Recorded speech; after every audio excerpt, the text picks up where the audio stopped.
आइए सभी के साथ शुरुआत करते हैं ओमकारेश्वर की दिव्य यात्रा की।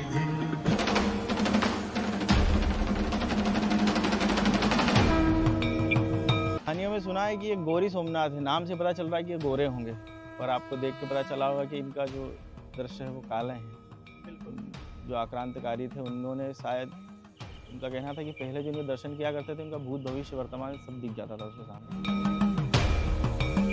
ये प्राचीन आदि ओंकारेश्वर माने जाते हैं। जी जी। ये अज्ञातवास के समय पांडवों द्वारा यहाँ पर तपस्या की गई थी। के उपरांत इन्होंने यहाँ पे इस मंदिर का निर्माण किया गया था, किंतु निर्माण करते करते उनका अज्ञातवास समाप्त होने से ये मंदिर पूरा बन नहीं पाया, जब से वर्षों से अधूरा ही है। अच्छा।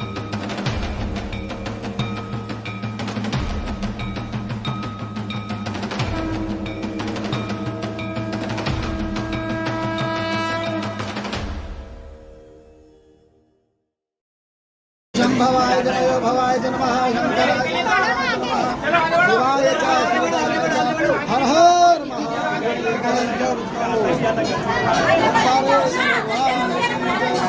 हर हर महादेव। आज आपका करुणा निधान आप सभी का स्वागत कर रहा है चौथे ज्योतिर्लिंग ओमकारेश्वर में, और आज आप सभी को हम दर्शन कराएंगे ओमकारेश्वर भगवान का।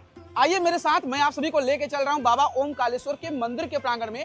अगर आप भी प्लान कर रहे हो ओमकारेश्वर भगवान का दर्शन करने का, कैसे आओ, कब आओ, सारी जानकारी देने वाले हैं। साथ ही साथ यहाँ पर रुकने की क्या व्यवस्था है, कहाँ पर आप भोजन प्रसाद महादेव का ग्रहण कर सकते हो, साथ ही साथ ओमकारेश्वर और ममलेश्वर दोनों ज्योतिर्लिंगों का किस प्रकार से आप दर्शन कर सकते हो, पूरी जानकारी देने वाले हैं। पूरे वीडियो में बने रहिएगा। इस वीडियो को आप सभी कहां से देख रहे हो कमेंट करके बताना बिल्कुल भी मत भूलिएगा। साथ ही कमेंट में हर हर महादेव जरूर लिख दीजिएगा। तो आइए ज्यादा देर ना करते हुए शुरुआत करते हैं ओमकारेश्वर की दिव्य यात्रा की। 12 ज्योतिर्लिंगों की यात्रा के क्रम में ओमकारेश्वर चतुर्थ ज्योतिर्लिंग की यात्रा की शुरुआत होती है बाबा महाकाल की नगरी उज्जैन से।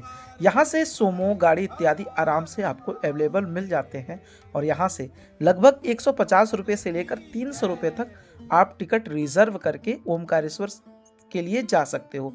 और जो उज्जैन से ओमकारेश्वर की दूरी है महज 140 किलोमीटर है। हाँ, लेकिन जाने में आपको 3 से 4 घंटे लग सकते हैं। महाकाल की नगरी से आगे बढ़ते वक्त आपको कई खूबसूरत दृश्य देखने को मिलेंगे जो कहीं न कहीं आपके मन को आकर्षित करेंगे। तमाम प्राकृतिक दृश्य को देखते हुए हम आखिरकार पहुंच जाते हैं बाबा महाकाल की नगरी से बाबा ओमकारेश्वर की नगरी की ओर। तो आप सभी के साथ हम ओमकारेश्वर महादेव का दर्शन की शुरुआत कर रहे हैं। टोटल यहाँ 2 शिव जी के प्रमुख मंदिर हैं, जिसमें से ओमकारेश्वर और ममलेश्वर है। और यहाँ पर जब आप पहुंचोगे तो यहाँ से 2 मार्ग हो जाते हैं, एक ओमकारेश्वर के लिए, एक ममलेश्वर के लिए। लेकिन सबसे पहले हम चल रहे हैं ओमकारेश्वर के लिए। और चलिए, कुछ इस प्रकार से ब्रिज है जिसकी सहायता से आप नदी को क्रॉस करते हो। हम आगे की तरफ बढ़ रहे हैं महादेव के दर्शन के लिए। और क्या दिव्य दृश्य है इस शहर का, वो देखकर आप अंदाजा लगा सकते हैं। बहुत दिव्य है, अद्भुत है। और कुछ इस प्रकार का दृश्य यहाँ पर आपको मंदिर के प्रांगण में देखने को मिलेगा। और ये पूरा का पूरा नर्मदा नदी का तट है, और इसको पूरी तरीके से कवर कर दिया गया है जिससे कोई श्रद्धालु उस तरफ न गिरे। तो ये बहुत बढ़िया किया गया है। और आगे की तरफ जैसे आप बढ़ेंगे तो ये पुल आप देखने को मिलेगा, जिस पुल के माध्यम से आप इस नदी को, यानी कि नर्मदा माँ को क्रॉस करोगे। जब आप मंदिर में प्रवेश करते हो तो प्रवेश करते वक्त भी लाइन से आपको कई दुकानें मिल जाएंगी।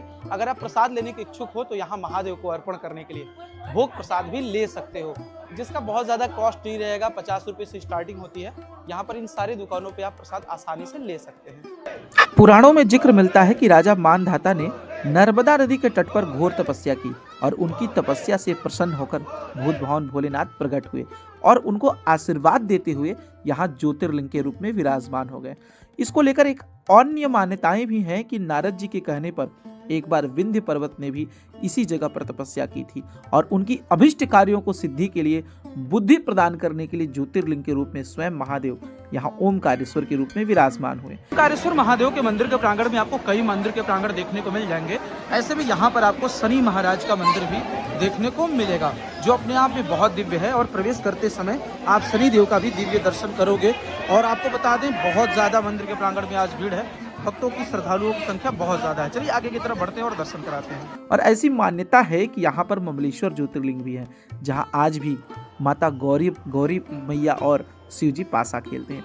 जब ओमकारेश्वर मंदिर के बाद ममलेश्वर मंदिर दिखाएंगे आपको, तो पूरी की पूरी कहानी वहाँ की भी आप सभी से हम चर्चा कर लेंगे। नमः पार्वती।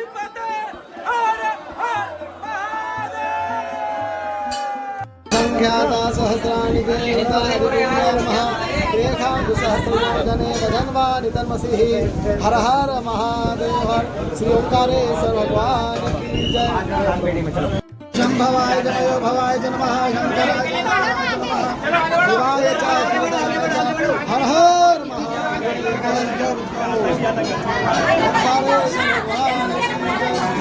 तो पूरे 4 घंटे इंतजार करने के बाद आखिरकार ओमकारेश्वर भगवान का दिव्य एवं भव्य दर्शन प्राप्त हुआ। अब आइए आप सभी को लेके चलते हैं यहाँ पर दूसरे महादेव यानी कि ओमकारेश्वर से ममलेश्वर की ओर, जो इस प्रकार से झूला ब्रिज को पार करने के बाद आप जा सकते हो। वहां पर जाने के लिए आप नाव के माध्यम से भी जा सकते हैं, लेकिन मेरा सजेशन रहेगा कि आप झूला ब्रिज का आनंद लेते हुए भी ओमकारेश्वर से ममलेश्वर की ओर बढ़ो। तो ओमकारेश्वर महादेव का दर्शन करने के बाद आप पहुंच जाओगे ममलेश्वर महादेव के मंदिर के प्रांगण में। और ममलेश्वर महादेव के मंदिर के प्रांगण में वीडियोग्राफी करना चाहते हो मंदिर के प्रांगण में, तो इस प्रकार से आपको भारतीय पुरातत्व विभाग से पर्ची कटवानी पड़ेगी। किया जाता है। इसके लिए लगभग आपको 25 रुपए का भुगतान करना पड़ेगा। लेकिन हाँ, सबसे बड़ी बात यह है, करना चाह रहे हो तो इस प्रकार से आप पर्ची कटा सकते हो, जिसका शुल्क मात्र 25 रुपए आपको भुगतान करके गर्भगृह में भी जा सकते हो। आइए मेरे साथ में आप सब ममलेश्वर भगवान के दर्शन के लिए, और आपको दिखा दूं यहाँ के वास्तुकला की अगर मैं मंदिर की बात करूं तो ये अपने आप में बेहद खास है, अद्भुत है। मैं आपको बोलूंगा दिखाएंगे आपको, तो ये पूरा वास्तुकला देख लीजिए। ये लगभग 400 BC का यह मंदिर का प्रांगण है, जो आज तक बढ़िया तरीके से बना हुआ है। मंदिर के अंदर आपको कई प्राचीन शिव मंदिर देखने को मिलेंगे और ऐसी मान्यता है कि यहाँ पर 12 ज्योतिर्लिंग के भी अलग अलग मंदिर बनाए गए थे, जो कि रात्रि में अंधेरे की वजह से ताला लगा दिया गया है। और यहाँ पर जाओ तो बाहर की तरफ से आप देख सकते हो। यहाँ पर लोगों का आस्था भी आपको देखने को मिलेगा। यहाँ पर लोग दीप प्रज्वलित करते हैं और इस दीप को भगवान को अर्पण करते हैं। हजारों की संख्या में लोग दिए जलाते हैं और आप भी इस दीप को प्रणाम करके अपनी हाजिरी जरूर लगा दो। अब आइए यहाँ से आपको लेके चलते हैं महादेव के मंदिर की ओर और पूरा अंदर का दृश्य आपको दिखाते हैं, किस प्रकार से आपको देखने को मिलेगा ममलेश्वर भगवान का। हाँ, स्वयं नंदी महाराज विराजमान है। और कहते तो यहाँ की वास्तुकला की बात करें तो आप देख लो कितना दिव्य और कितना अद्भुत है। अंदर की तरफ अगर आप देखो तो कई प्राचीन शिव जी के मंदिर आपको दृष्टिगत होंगे। कई प्राचीन मूर्तियां नजर आएंगी जो कि यहाँ पर आज तक सुरक्षित रखी गई हैं। और अंदर में भी आपको एक शिव जी की दिव्य प्रतिमा देखने को मिल जाएगी। यहाँ तक का वीडियो आपको कोई भी नहीं दिखा सकता।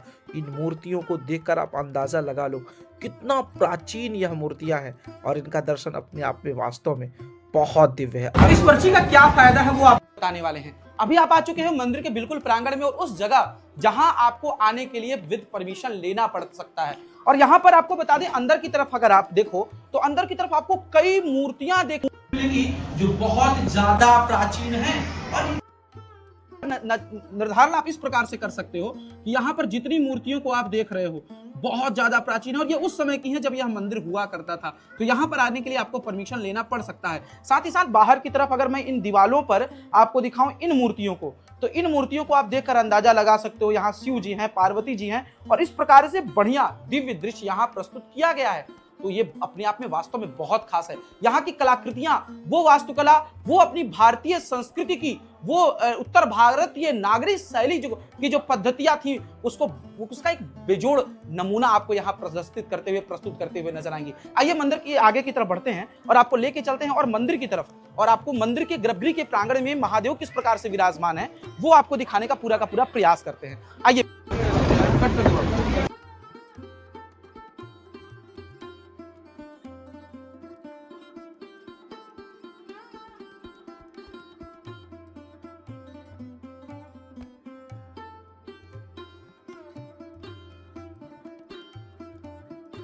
प्रातः काल का वक्त है। हमारे साथ हैं श्री सागर जी, जो भाई यहाँ पे हमको CS के माध्यम से मिले और इनके माध्यम से समझिए कि महादेव का बहुत दिव्य दर्शन हुआ।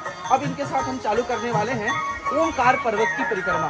और ये परिक्रमा कितनी दूर की मतलब होती है? 7 किलोमीटर के लगभग ये परिक्रमा होती है। चलिए आप सभी भक्तों के साथ स्टार्ट करते हैं इस ओमकार पर्वत की दिव्य परिक्रमा। नर्मदे हर देख सकते हो आप, परिक्रमा पथ भी आपको नजर आएगा। चलिए आगे की तरफ बढ़ते हैं और परिक्रमा स्टार्ट करते हैं। परिक्रमा पथ में आपको यहाँ पर जब आप परिक्रमा करेंगे तो केदारेश्वर मंदिर भी देखने को मिलेगा। वैसे तो प्राचीन समय में इसे पांडवों ने बनाया था, लेकिन अब धीरे धीरे जिसने भी इसका जीर्णोद्धार कराया, रास्ते में जितने भी मंदिर हैं उस पर कुछ इस प्रकार से आपको नजर आएंगे जहां आप आकर दर्शन और पूजन कर सकते हो।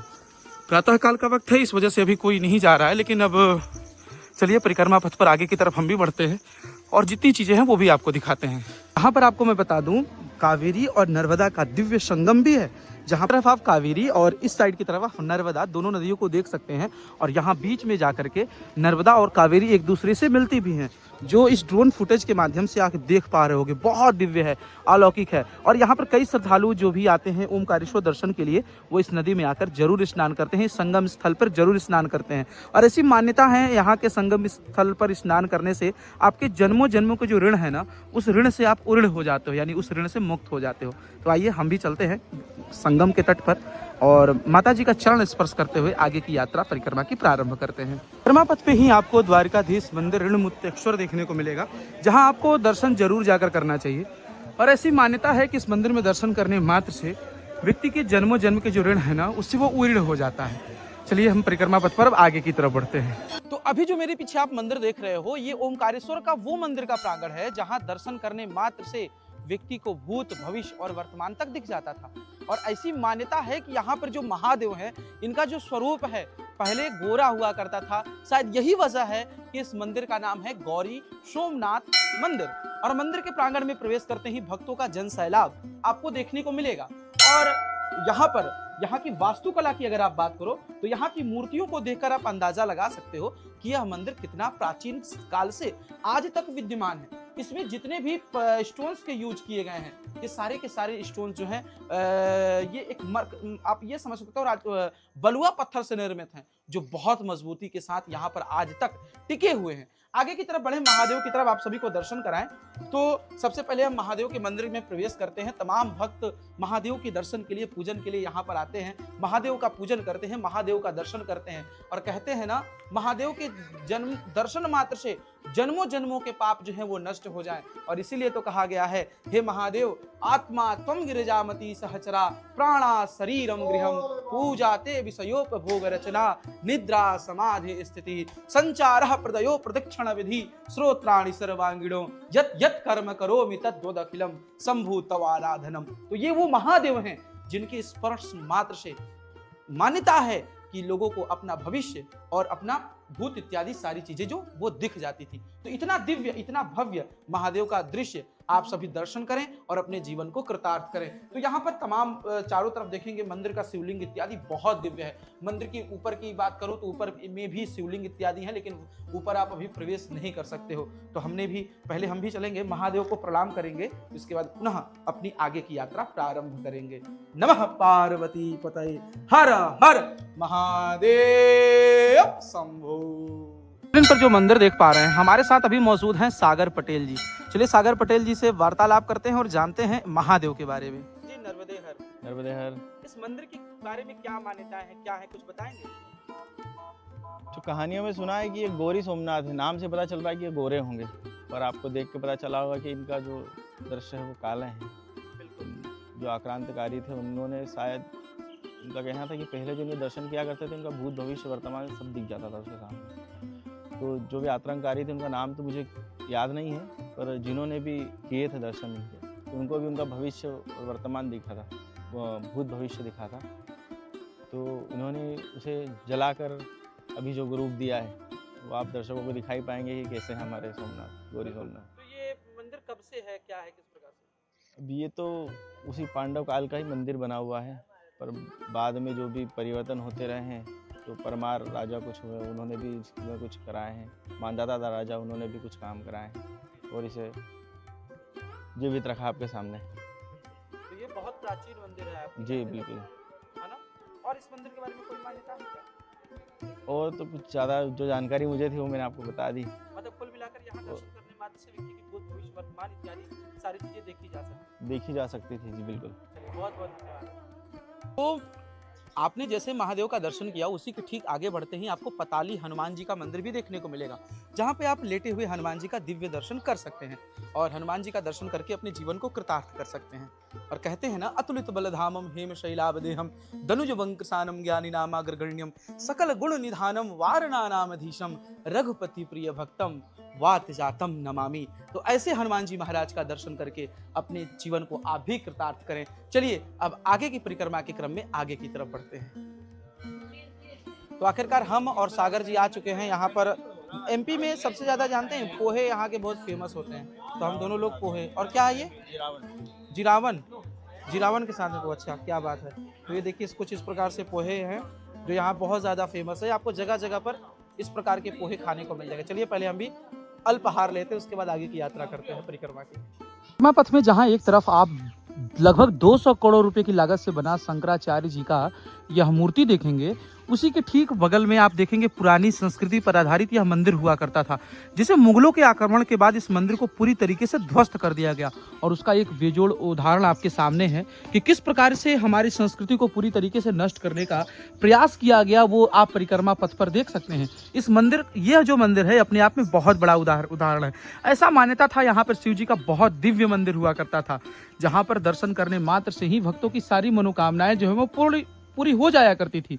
लेकिन जब यह बात औरंगजेब और ऐसे शासकों को पता चला जो मुस्लिम शासक थे, उन लोगों ने इस मंदिर को तोड़ करके एकदम डिस्ट्रॉयड कर दिया। और मेरा मानना है कि यहाँ के सरकार को भी इस पर ध्यान देना चाहिए और इस मंदिर को पुनः निर्मित करके एक जो इसका बेस आर्किटेक्चर है उसको पुनः जागृत करना चाहिए। चलिए आगे की तरफ बढ़ते हैं और आपको लेके चलते हैं परिक्रमा पथ पर आगे की तरफ। और परिक्रमा पथ पर बहुत कम लोग आपको नजर आएंगे जो ये पूरा का पूरा परिक्रमा करते हुए आपको दृष्टिगत होंगे, क्योंकि दो मार्ग हो गए हैं। क्योंकि अब जैसे शंकराचार्य जी की मूर्ति बनी है तब से उधर से परिक्रमा हो रहा है, लेकिन ये पुराना मार्ग है परिक्रमा का जो पहले से था। जगह जगह आपको गीता के श्लोक इत्यादि भी लिखे हुए आपको दृष्टिगत हो पाएंगे स्टोन्स पर, तो ये बहुत ही अच्छा था।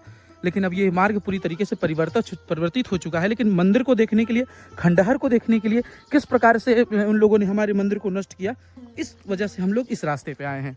और इस द्वार को चांद सूरज द्वार के नाम से जाना जाता था और ऐसी मान्यता थी कि इस जगह से सटीकता से आप सबसे पहले, यानी कि पूरे ओमकारेश्वर में इसी जगह से आप सबसे पहले सूरज को भी देख सकते थे और सबसे जल्दी चांद को भी देख सकते थे। अपने संस्कृति का एक बेजोड़ नमूना यहाँ पर प्रदर्शित किया गया।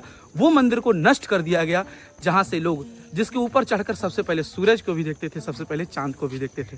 शायद यही वजह थी कि इस द्वार का नाम चांद सूरज द्वार था। चलिए अब आगे की तरफ बढ़ते हैं परिक्रमा में और आपके अन्य क्या मिस्टीरियस जगह है वो आपको दिखाते हैं। अब हम परिक्रमा के क्रम में उस मंदिर में पहुंच चुके हैं जिसे पुराने ओमकारेश्वर के रूप में जाना जाता था, जिसका निर्माण हमारे प्राचीन मंदिर पद्धति के अकॉर्डिंग किया गया। लेकिन अब यह मंदिर पूरी तरीके से डिस्ट्रॉयड हो चुका है, पूरी तरीके से समाप्त हो चुका है और इसका कारण सिर्फ और सिर्फ हो रहा मुगलों का आतंक। ऐसे में इस मंदिर की ये सारी नक्काशी जो आप देख रहे हो ना, जो लाल बलुआ पत्थर पे की गई हैं, तमाम छोटे छोटे मूर्तियां आपको नजर आएंगी, वो उसी मंदिर के टूटे हुए भाग हैं। और इधर की तरफ आप देख लो कितना सुंदर, अगर मैं आगे की तरफ आपको दिखाऊं तो यहाँ पर कितना सुंदर सुंदर मंदिर में आकृतियां हुआ करती थी ओमकारेश्वर भगवान के मंदिर में। इस प्रकार के हाथी, गजदन, तमाम बहुत सी सारी चीजें जो अपने भारतीय संस्कृति को प्रदर्शित करती हैं, वह सारी चीजें थी और उन सारी चीजों को पूरी तरीके से डिस्ट्रॉयड कर दिया गया। तो जागो हिंदुओं, अब नहीं जागोगे तो कब जागोगे इस मंदिर। तो आइए अब आप सभी को ऊपर की तरफ चलते हैं और महादेव का दर्शन कराते हैं, ओमकारेश्वरनाथ महादेव का, जो कि अपने आप में बहुत प्राचीन, बहुत दिव्य और अलौकिक हैं। मंदिर में प्रवेश करते वक्त आपको कई भक्त आपको नजर आएंगे और यहाँ पर मंदिर के प्रांगण में लंगूर, बंदर इत्यादि आपको देखने को मिल जाएगा। और इस मंदिर के प्रांगण की क्या दृश्यता की बात करूं, अद्भुत है, दिव्य है, अलौकिक है और बोधगम्य है। यहाँ पर देखने के बाद रोम रोम जो है ना गुंजयमान हो उठता है। और इन मंदिर के प्रांगण को, इसकी भव्यता को देखकर अंदाजा आप लगा सकते हो। एचटी आपको मैं एक चीज बताऊं, तो जैसे अपने अयोध्या श्री राम जन्मभूमि का निर्माण किया गया है, ऊपर की तरफ जिस प्रकार से नक्काशियां राम मंदिर के प्रांगण में की गई थी, वो नक्काशी आज से हजारों साल पहले की गई थी।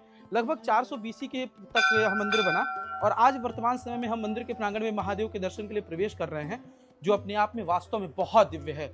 और यहाँ पर महादेव का दर्शन करके आप जीवन को कृतार्थ कर सकते हैं। अद्भुत है, दिव्य है महादेव। और ऐसी मान्यता है कि प्राचीन समय में यही ओमकारेश्वर महादेव हुआ करते थे और यहाँ लोग दर्शन व पूजन करने के लिए आते थे। और यहाँ पर ओमकारेश्वर महादेव का आप दिव्य दर्शन कर सकते हैं। नाम अलग नहीं है, ओमकारेश्वर, और ओमकारेश्वर महादेव का दिव्य दर्शन यहाँ पर आप अपने स्क्रीन पर साक्षात रूप में कर पा रहे होंगे, जहाँ देवों के देव महादेव स्वयं विराजमान हैं, अद्भुत हैं, दिव्य हैं। और कहते हैं ना, आवाहनम न जानामि तवार्चनम पूजाम चैव न जानामि क्षम्यताम परमेश्वरः। और शिव जी के ऊपर एक बिल्वपत्र चढ़ा देने मात्र से व्यक्ति के जन्मों जन्मों के जो पाप हैं वह नष्ट हो जाते हैं। और कहते हैं ना, और लिखा भी है धर्म ग्रंथों में, त्रिदलम त्रिगुणाकारम त्रिनेत्रम च त्रिजाजुधम त्रिजन्म पाप संहारम एक बिल्वम शिवार्पणम। नमः पार्वती पतये हर हर महादेव शंभो। मंदिर के बारे में क्या मान्यता है? ये इतिहास के हिसाब से ये सिद्धनाथ भगवान के नाम से प्रसिद्ध मंदिर है। अच्छा ये प्राचीन आदि ओंकारेश्वर माने जाते हैं। जी जी। ये अज्ञातवास के समय पांडवों द्वारा यहाँ पर तपस्या की गई थी। हाँ।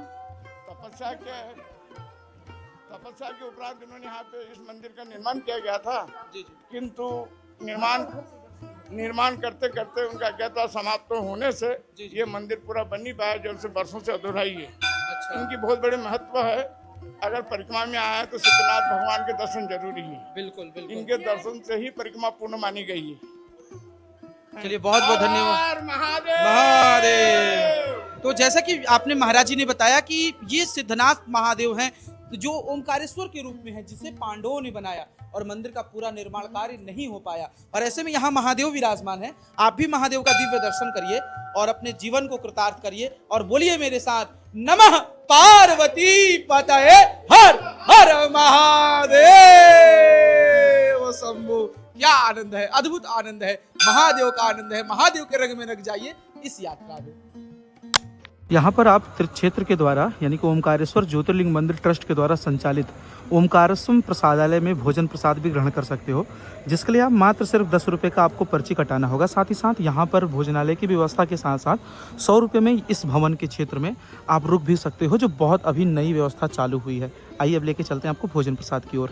और यहाँ पर आने के बाद आप कुछ इस प्रकार से यहाँ का मार्केट इत्यादि दर्शन कर सकते हैं, दृश्य देख सकते हैं। और तमाम होटल्स हैं, रूम्स हैं, यहाँ पर आप देख लो रूम इत्यादि सारी चीज़ें, या फिर ओमकारेश्वर में भोजनालय की व्यवस्था, तमाम सामग्रियाँ रास्ते में आपको देखने को मिल जाएंगी। अगर आप रुकना चाह रहे हैं तो यहाँ पर आसानी से रुक सकते हैं। बजट में यहाँ रूम भी आपको अवेलेबल मिल जाएगा। अराउंड मान के चलिए कि अगर आप यहाँ पर रुकना चाह रहे हो तो इसके लिए आपको भुगतान करने पड़ सकते हैं लगभग नॉन एसी रूम का 600 से 700 रुपये तक, और एसी रूम का लगभग 1000 से 1200 रुपये तक यहाँ आपको आराम से रूम रुकने के लिए मिल सकता है।